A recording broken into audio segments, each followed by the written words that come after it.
Fighting ones is an interesting concept. I think it was maybe a little bit slow to begin with, but once it got going, it was actually quite enjoyable.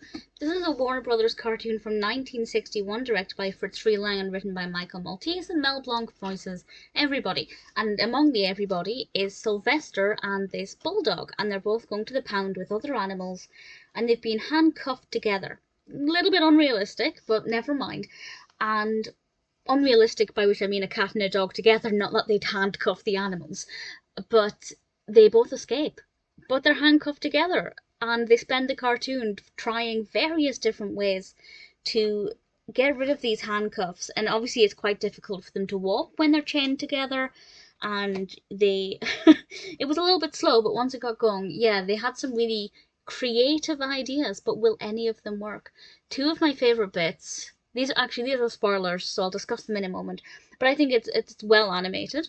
The pacing, once it got going, was really good. We went from one thing to another at kind of a steady pace.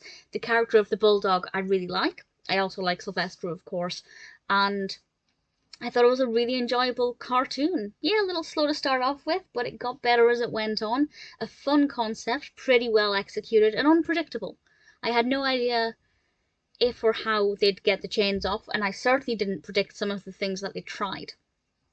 So it's very creative, and one that I really thoroughly enjoyed. So spoilers, I'm going to discuss, I'm not going to say what happened in the end or anything, but I will discuss two things that I really loved. And the first one, both of these are spoilers, the first one involves the suitcase, and what they did with the suitcase. I guess that's not a massive spoiler, but I just thought that that was pretty clever the way it played out, and visually it worked really well as well. And the other thing is when the bulldog is walking in front and he's dragging Sylvester behind him. They're on some train tracks, and Sylvester just bounces off of the train tracks.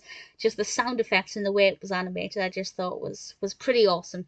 Definitely a good cartoon. Not the best start, but Fighting Ones was ultimately a real joy to watch.